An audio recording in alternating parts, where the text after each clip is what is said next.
Hello everyone, welcome to Kanan Sachdeva maths classes. तो आज हम जो नया चैप्टर स्टार्ट करने जा रहे हैं that is lines and angles.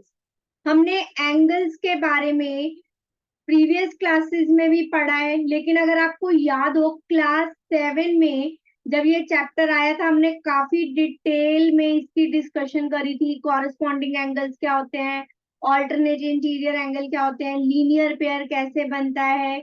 तो ये सभी एंगल्स को हम एक बार क्विकली रिवाइज कर लेते हैं क्योंकि यूज भी होंगे इस चैप्टर में। 6.1 में तो यूज नहीं होंगे, 6.2 में शायद यूज होंगे। सो स्टार्ट करते हैं। सबसे पहले कॉरेस्पॉन्डिंग एंगल क्या होते हैं। अगर दो लाइंस पैरेलल हैं, let's M and N are two parallel lines and one transversal, this is a transversal line जो इनको इंटरसेक्ट कर रही है टू डिस्टिंक्ट पॉइंट्स पर। एम लाइन को यहाँ पे इंटरसेक्ट कर रही है, एन लाइन को यहाँ पे। तो अगर मैंने ये लिखे angle 1, this is angle 2, this is angle 3, this is angle 4, this is angle 5, 6, 7 and this is angle 8। तो कॉरेस्पॉन्डिंग एंगल्स कौन से होते हैं? वो angle which occupy the same relative position, कि सेम पोजीशन पे होते हैं लाइंस के बीच में। जैसे अगर एंगल 1 के कॉरेस्पॉन्डिंग देखें तो दैट इज एंगल 5, एंगल 1 के कॉरेस्पॉन्डिंग दैट इज एंगल 5, 2 के कॉरेस्पॉन्डिंग एंगल 6, सिमिलरली 3 के कॉरेस्पॉन्डिंग एंगल 7 एंड 4 के corresponding angle 8।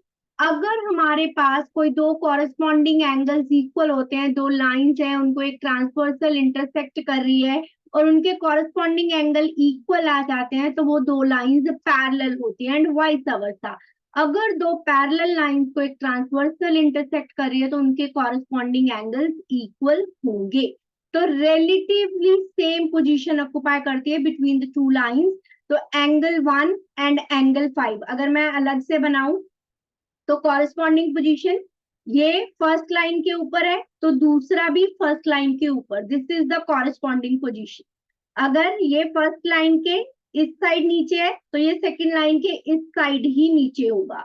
So these are corresponding angle. Similarly अगर ये यहाँ है राइट हैंड साइड में, ये भी लाइन के ऊपर ही राइट हैंड साइड में ही होगा। अगर ये लेफ्ट में है तो ये भी लेफ्ट में है, नीचे की तरफ है तो नीचे। तो दीज आर कॉरेस्पॉन्डिंग पोजीशंस। अब अगर बात करते हैं ऑल्टरनेट इंटीरियर एंगल्स की। अब इंटीरियर एंगल के लिए भी सेम ही है कि ये दो अगर पैरेलल लाइन है, एक ट्रांसवर्सल उनको इंटरसेक्ट कर रही है तो इंटीरियर एंगल इक्वल होंगे। या हम कहें अगर एक इंटीरियर एंगल का पेयर इक्वल होता है तो ये दोनों लाइंस पैरेलल होंगी। तो अब इंटीरियर एंगल अगर मैं सेम नाम देती हूँ जो मैंने दिया है, चेंज नहीं कर रही ताकि कोई भी कंफ्यूजन ना हो। 3, 4, 5, 6, 7 and 8।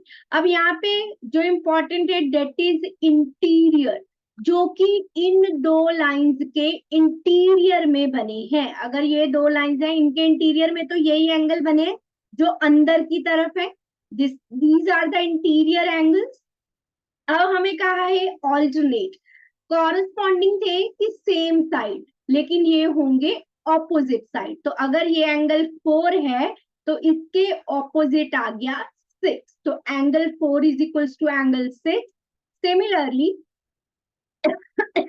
Angle 3 is equals to angle 5। तो ऑल्टरनेट एंगल इंटीरियर में दोनों लाइन के अंदर की तरफ बनने चाहिए। जो ये बाहर की तरफ बने हैं उन्हें हम कहते हैं ऑल्टरनेट एक्सटीरियर, मतलब जो दो लाइंस के बाहर की तरफ बने हैं। अब बाहर की तरफ क्या है? अगर इसका एंगल 1 बाहर है तो इसका एंगल 7 बाहर है, इसका एंगल 2 बाहर है तो इसका एंगल 8 बाहर है। तो लाइक दिस। तो अगर ये एंगल 1 बाहर है, इसके ऑपोजिट साइड में एंगल 7, इसका एंगल 2 है तो इसका एंगल 8 है। तो 1 is equals to 7 and 2 is equals to 8। These are alternate exterior angle. अब हमारे पास एक और होता है कि अगर दो पैरेलल लाइन को एक ट्रांसवर्सल इंटरसेक्ट कर रही है तो angles on the same side of transversal are supplementary. Transversal के एक तरफ बने एंगल्स का सम 180 डिग्री होता है। तो main corresponding angles and alternate interior angles, और अगर दो लाइंस इंटरसेक्ट करती हैं तो उसके जो वर्टिकली ऑपोजिट एंगल होते हैं वो इक्वल होते हैं। इन सभी एंगल्स को हमने डिटेल में पढ़ा है, मैं उसकी एक बार वीडियो भी शेयर कर दूंगी कि अगर आप दोबारा से पूरा डिटेल में इन एंगल्स को पढ़ना चाहते हो कि आप भूल गए हो कि कैसा था, तो उसको मैं एक बार वीडियो शेयर कर दूंगी, आप देख सकते हो। तो आज हम अपनी एक्सरसाइज पे मूव करते हैं। चलिए, let us start with exercise 6.1। Line AB and CD intersect at O। अगर ध्यान से देखें, AB is a straight line and CD is also a straight line। If अब जब भी ज्योमेट्री के क्वेश्चन आते हैं, गिवन टू प्रूफ लिखेंगे। गिवन क्या है? Angle AOC plus angle BOE is 70 degree, this is given। Angle BOD is 40, this is given। To proof, proof क्या करना है हमें इसमें? फाइंड करना है। Find angle BOE and reflex angle COE। अब रिफ्लेक्स एंगल क्या होता है? जो पूरा एंगल कंप्लीट होता है, डेट इज 360 डिग्री। मान लो ये कोई एंगल है, ये वाला, मुझे इसका रिफ्लेक्स एंगल निकालना है। इसका जो रिफ्लेक्स एंगल होगा, ये पूरा portion, this whole portion will be reflex angle. अगर मुझे किसी का रिफ्लेक्स एंगल निकालना है तो 360 डिग्री माइनस दैट एंगल हो जाएगा, तो we will get reflex angle. किसी का भी रिफ्लेक्स एंगल निकालना है तो 360 डिग्री में से उस एंगल की वैल्यू माइनस कर दो, we will get the reflex angle. So let us move to the next step. चलिए, अब हमने गिवन लिख लिया क्या है, टू प्रूव लिख लिया क्या है, नाउ प्रूव कि क्या करना है।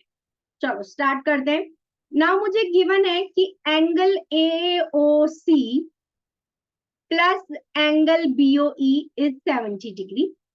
अगर मुझे ये कहा है कि AB स्ट्रेट लाइन है और मुझे पता है, अगर हमें ये अभी यहाँ पे लिखने की जरूरत नहीं है, नेक्स्ट स्टेप में लिखते हैं इसे जब इसकी जरूरत होगी। अगर AB एक स्ट्रेट लाइन है तो ये पूरा एंगल 180 होगा। It is forming a linear pair. मतलब इस स्ट्रेट लाइन पे जितने भी एंगल होंगे, they are forming a linear pair. Now AOB is a straight line, therefore angle AOC plus angle COE plus angle EOB या BOE, कुछ भी लिख सकते हो, plus angle BOE is equals to 180 degree linear pair. क्यों आया है 180? इसका रीजन जरूर देना है। Now AOC plus BOE, this is given. इसे इक्वेशन 1 मान लेते हैं, तो use 1। Angle COE plus 70 degree is equals to 180 degree, use equation 1। Now, in the next step, what we get? Angle COE, that is 180 minus 70, so 110। लेकिन मुझे तो angle CO की जगह पे फाइंड करना है रिफ्लेक्स एंगल COE। ये मैंने अभी बताया था, 360 डिग्री माइनस एंगल COE। सो रिफ्लेक्स एंगल क्या आ गया? 360 माइनस 110, 6 माइनस 1, 3 माइनस 1। तो एक तो हमने फाइंड कर लिया। अब दूसरा हमें फाइंड करना है BOE। नाउ BOE फाइंड करना है। अगर मैं देखूं, मेरे पास COD भी एक स्ट्रेट लाइन है तो COD स्ट्रेट लाइन है, तो ये तीनों का सम भी 180 होगा। एक तो ये मेथड है, तो मुझे पहले BOD गिवन है 40, COE मैं यहां से फाइंड, COE हमने फाइंड कर लिया है 110, तो यहां से BOE आ जाएगा। देयर इज अनदर वे, आप किसी भी मेथड से कर सकते हो, ऐसा कोई हार्ड एंड फास्ट रूल नहीं है कि आपको इसी से करना है जिससे मैं कर रही हूँ। मैंने आपको बता दिया कि CD भी स्ट्रेट लाइन है, तो COE plus BOE plus BOD 180 degree होगा। COE आप फाइंड कर चुके हो, बीओडी आपको गिवन है, तीनों का सम 180, तो एंगल बीओई निकल आएगा. This is the one way. What is the other वे?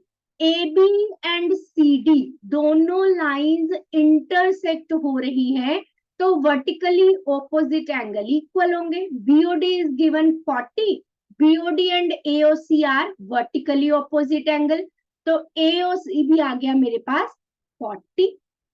तो यहां से बीओ की भी वैल्यू फाइंड कर सकते हैं. सो आप जिस भी वे से फाइंड करना चाहो, so angle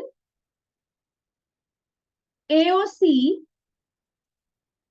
is equals to angle BOD, bracket में रीजन देंगे वर्टिकली ऑपोजिट एंगल, तो एंगल एओसी आ गया 40 degree. Now angle AOC plus angle BOE is equals to 70 degree. It was given. Now AOC की value मेरे पास 40 है, BOE मुझे फाइंड करना है, तो BO is 70 minus 40 that is 30 degree.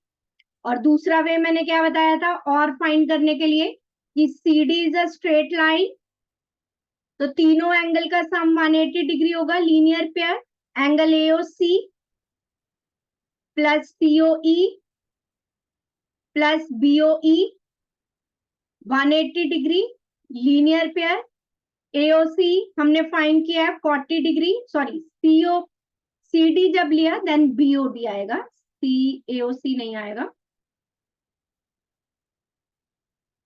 BOD is given 40, COE हमने फाइंड किया 110, एंगल बीओई हमने फाइंड करना है, तो एंगल बीओई आ गया 180 माइनस 150 दैट इज 30.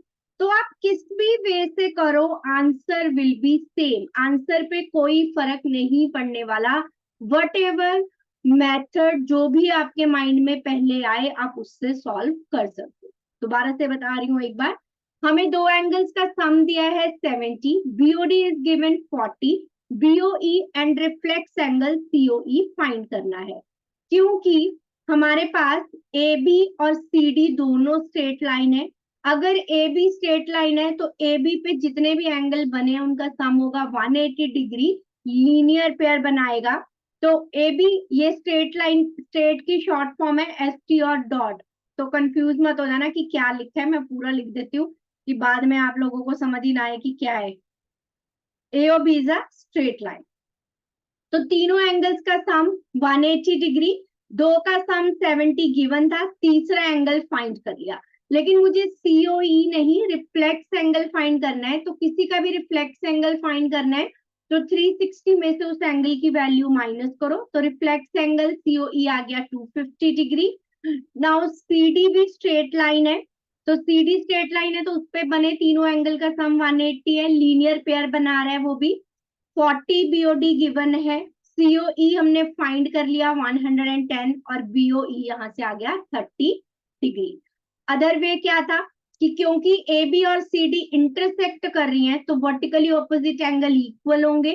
एओसी 40 आ गया, इन दोनों का सम 70 गिवन था, एओसी आ गया हमारे पास, तो BOE we can find. So BOE is 30. Moving to the second question. In figure 6.14, x4 and mn intersect at O. xy is a straight line. If angle POY is 90, अगर XY straight line है, straight line है तो it mean इस पे जितने angle बने इनका सम 180, चाहे ऊपर देखूं चाहे मैं नीचे देखूं. अगर मेरे पास ये स्ट्रेट लाइन है ये भी 180 है, इधर देखूं तब भी 180, क्योंकि कंप्लीट सर्कल जो है एक फिक्स्ड पॉइंट के अराउंड जो एंगल होते हैं उनका सम 360 डिग्री होता है. नाउ रेशियो इज गिवन, चलो पहले गिवन लिख लेते हैं, क्या लिखा है. Angle POY 90, A ratio B 2:3. To prove में करना है find C. Proof XY is a straight line,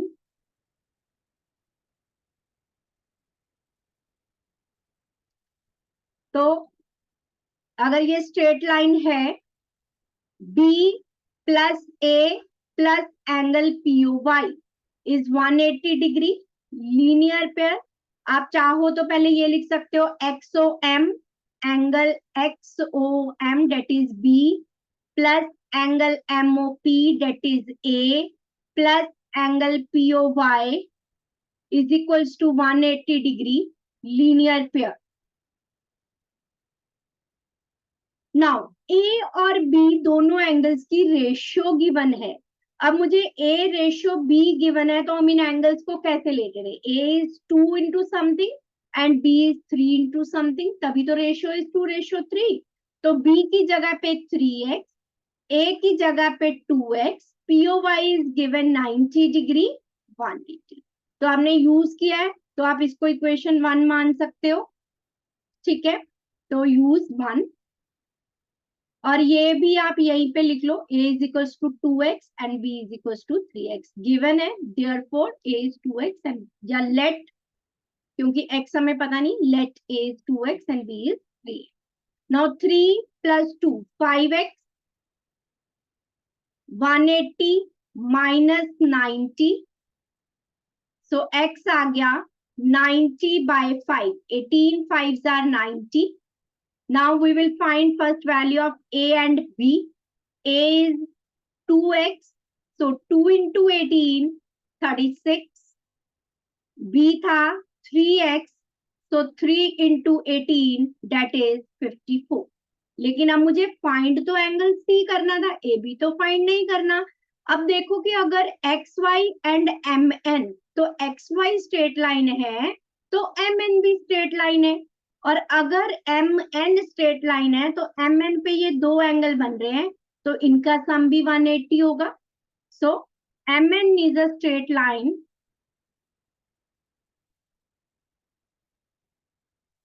therefore angle B plus C, B plus C is 180 degree. Reason देंगे लीनियर पेयर. B की वैल्यू अभी हमने फाइंड की 54 degree, C हमें find करना है, सो C is 180 minus 54. 10 minus 4, 7 minus 5, तो C आ गया 126.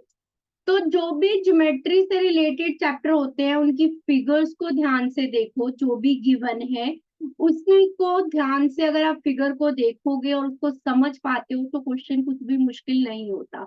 लेकिन अगर आपको समझ ही नहीं आता कि आपने क्या करना है, then it is a problem. तो फिगर को अच्छे से अपने माइंड में विजुलाइज करो, क्या पॉसिबिलिटीज है वो सोचो, देन सॉल्व करना स्टार्ट. चलो moving to the next one. दोबारा से बता दे रही हूँ एक बार, एक्स वाई स्ट्रेट लाइन है तो ये पूरा बना रहा है लीनियर पेयर, तीनों एंगल का सम b प्लस a प्लस 90. तो यहाँ से b और a रेशियो में गिवन थे तो हमने मान लिए. x की वैल्यू आ गई हमारे पास, x की वैल्यू आ गई तो एंगल a और b आ गया, लेकिन मुझे तो एंगल c फाइंड करना है. एम एन भी स्ट्रेट लाइन है, इस पे जो दो एंगल बन रहे हैं b एंड c, ये लीनियर पेयर बना रहे हैं. बी हम फाइंड कर चुके हैं, तो यहां से सी की वैल्यू हमने फाइंड करी. Moving to the next question. In figure this PQR and PRQ are equal. Prove that PQS this angle is equals to angle PRT this angle. So given क्या है, angle PQR is equals to angle PRQ. To prove angle PQS is equals to angle PRT. Prove. अब ST ये एक straight line है, ठीक है, ST is a straight line,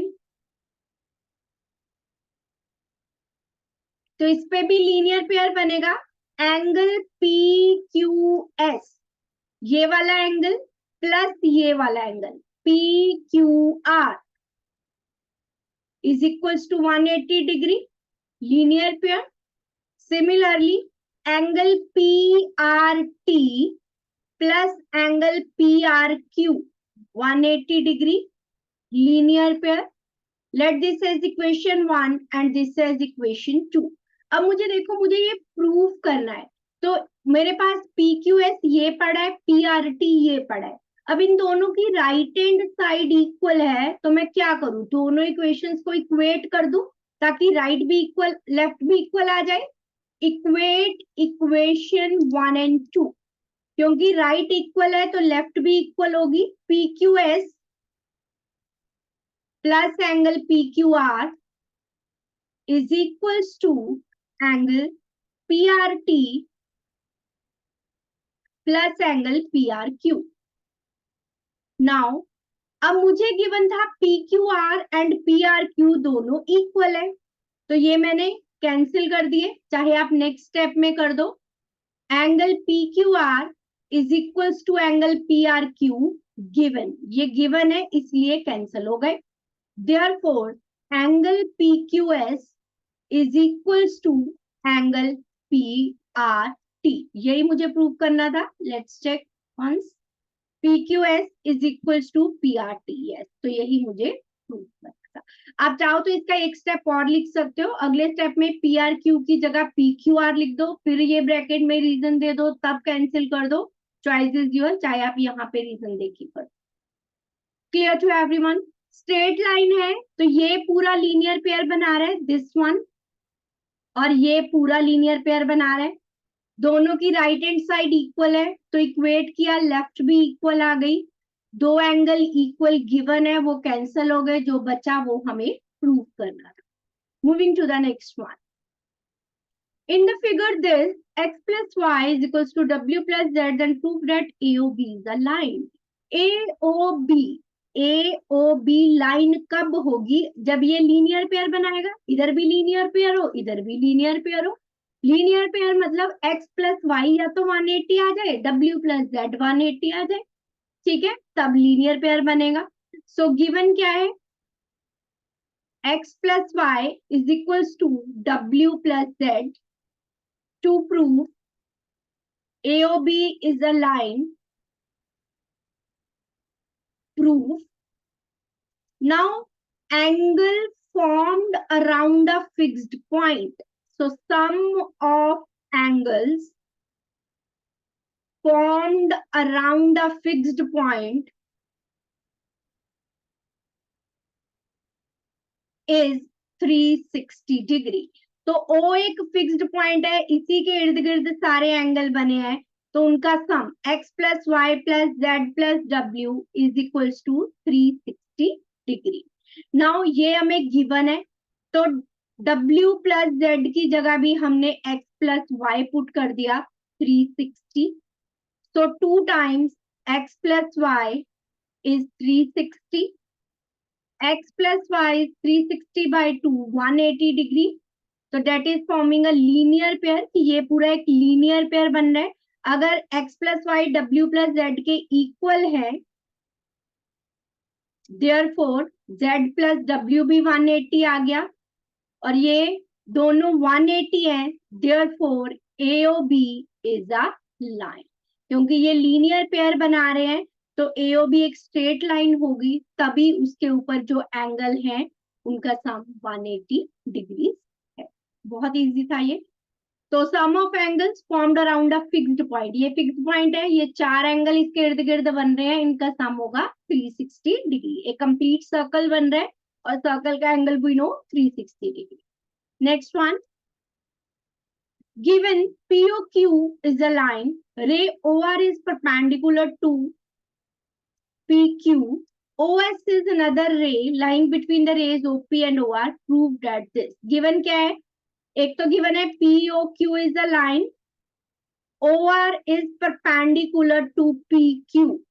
अगर OR PQ के perpendicular है, that is angle ROQ is 90 degree. To prove क्या करना है?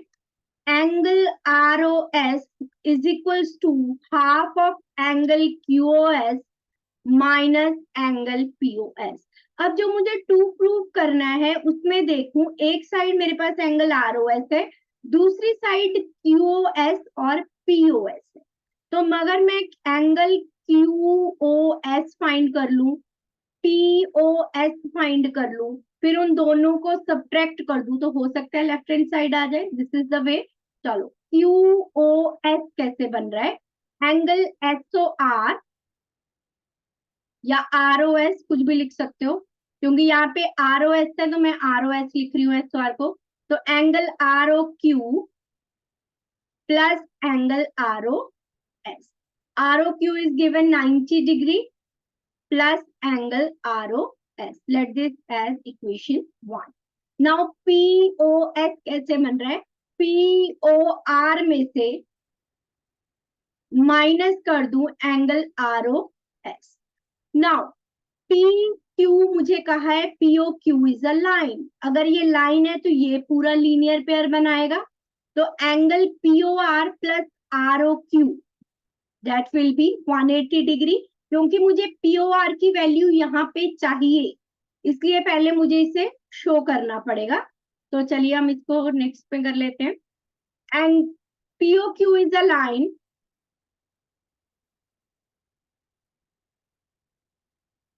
Angle POS plus SOR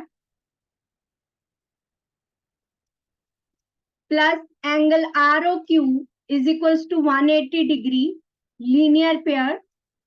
ROQ 90 degree given था, so 180 minus 90 90, angle POS plus angle SOR, ये दोनों मिलके क्या बना रहे हैं? Angle POR। तो ये हो गया एंगल POR। तो ये हम पहले करेंगे क्योंकि मुझे POR की वैल्यू यहाँ पे चाहिए। तो POR हमने फाइंड कर लिया, put the value 90 minus ROS। अब दो इक्वेशंस आ गई। अब ये दोनों इधर सब्ट्रैक्ट हो रहे हैं टू प्रूफ में, तो सब्ट्रैक्ट कर दो। सब्ट्रैक्ट इक्वेशन 2 फ्रॉम 1, जैसे यहाँ पे सब्ट्रैक्ट हो रहे हैं वैसे ही कर देंगे। 2 फ्रॉम 1, तो QOS minus angle POS, left में से लेफ्ट, राइट में से right, minus 90 plus angle ROS, minus 90 minus minus plus angle ROS, ये कैंसिल हो गया। ये बन गया 2 टाइम्स एंगल ROS, और मुझे एंगल ROS अगले स्टेप में जो प्रूव करना है वही आ जाएगा। 2 को हम उधर ले गए, so next step will be this, hence prove. दोबारा से बता रही हूँ, POQ स्ट्रेट लाइन है, ROQ इज 90, तो POR भी आ गया 90। मुझे टू प्रूफ में देखना है कि क्या चाहिए, QOS और POS चाहिए। तो देखो फिगर में कैसे बन रहे हैं एंगल्स, उनको लिखो, फिर उन दोनों इक्वेशन को टू प्रूफ में सब्ट्रैक्ट किया गया है QOS में से POS, तो उनको माइनस करो, जो आपको प्रूफ करना है, you will get that result. Moving to the next one, it is given that angle XYZ, okay, XYZ is 64 degree and XY is produced to point P. XY को P तक बढ़ाया गया है। Draw a figure from the given information if YQ bisects angle ZYP. ZYP, YQ YQ ZYP को bisect करती है, तो हम यहाँ पे Z पॉइंट लेते हैं, यहाँ पे XY को प्रोड्यूस किया गया है, तो मैं इधर X ले लेती हूँ, XYZ। और जो YQ है एंगल ZYP को बाइसेक्ट करती है, मतलब 2 इक्वल पार्ट्स में डिवाइड करती है, बाइसेक्ट का मतलब। So find angle XYQ and reflex angle QYP। चलिए गिवन लिखते हैं। Given angle XYZ is 64 degree. Then given है YQ bisects angle ZYP, that is, अगर बाइसेक्ट करता है angle ZYQ is equals to angle QYP। Bisect मतलब 2 equal parts में दोनों एंगल को डिवाइड कर रहा है। टू प्रूव, क्या प्रूव करना है, फाइंड करना है इसमें angle XYQ and reflex angle QYP। चलिए देखते हैं। नाउ XP एक स्ट्रेट लाइन है, तो तीनों एंगल का सम होगा 180 degree linear pair. XP is the line, angle Q Y P, चलो X Y Z plus Z Y Q, X Y Z plus Z Y Q plus Q Y P, 180 degree linear pair. X Y Z मुझे given है 64, Z Y Q और Q Y P दोनों कहा है कि equal है, तो Z Y Q की जगह मैं क्यू वाई पी लिख देती हूँ क्योंकि मुझे इसकी वैल्यू फाइंड करने के लिए कहा है। ब्रैकेट में रीजन देंगे because angle Z Y Q is equal to angle Q Y P, हम गिवन में लिख चुके हैं क्योंकि बाइसेक्ट कर रहा था इसलिए इक्वल है। So 2 times angle Q Y P, 180 minus 64, 10 minus 4, 7 minus 6. So angle QYP 116 by 2. 2 5s are 10, 2 8s are 60. Therefore, angle ZYQ equal था QYP पे, तो दोनों एंगल्स हो गए 58 डिग्री। अब QYP तो निकल आया, अब मुझे और भी फाइंड करने के लिए कहा है reflex angle Q Y P. Okay, X Y Q भी फाइंड करने को कहा है। सो एक्स वाई क्यू कैसे बन रहा है, X Y Z plus Z Y Q. चलो पहले reflex angle Q Y P find करते हैं। Reflex angle Q Y P 360 minus angle Q Y P, 360 minus 58, 10 minus 8, 5 minus 5, 3, तो ये आ गया reflex angle Q Y P. और मुझे फाइंड करना है angle X Y Q. Angle X Y Q कैसे बन रहा है, angle X Y Z plus angle Z Y Q. X Y Z is 64, Z Y Q अभी हमने फाइंड किया 58, 8 प्लस 4, 6 प्लस 5, 11 एंड 1 12, तो एक्स वाई क्यू आ गया हमारे पास 122 डिग्री। तो वैसे तो आसान है एक्सरसाइज, कुछ भी मुश्किल नहीं है। Again I am saying figure को ध्यान से देखो और समझो कि क्या करना है, क्या पॉसिबिलिटीज है फिगर में, कौन कौन से एंगल्स बन रहे हैं, लीनियर पेयर बन रहे हैं। अभी जो मैंने कॉरेस्पॉन्डिंग वगैरह एंगल बताए वो नेक्स्ट एक्सरसाइज में हम यूज करेंगे, कि अभी ये तो सिंपल एक्सरसाइज थी लीनियर पेयर के बेस पे ही, तो इसको अच्छे से करना है। इन्हीं क्वेश्चंस को दोबारा से रिवाइज करो, इनके और भी एक्स्ट्रा क्वेश्चंस हम करेंगे इस चैप्टर के, लेकिन पहले यही काम है, इन्हीं 6 क्वेश्चंस को अच्छे से रिवाइज करो और इनकी एग्जाम्पल्स भी मैं करवाऊंगी, लेकिन तब तक आप दोनों एक्सरसाइज की एग्जाम्पल रिवाइज करोगे, फिर दोनों एक्सरसाइज कंप्लीट होने के बाद मैं एक बार एग्जाम्पल्स भी डिस्कस करूंगी। So that's all for today, मिलते हैं कल नेक्स्ट क्लास में with the next exercise. Till then bye bye, take care, खुश रहिए, स्वस्थ रहिए और प्रैक्टिस करते रहिए। बाय बाय बच्चों, टेक केयर।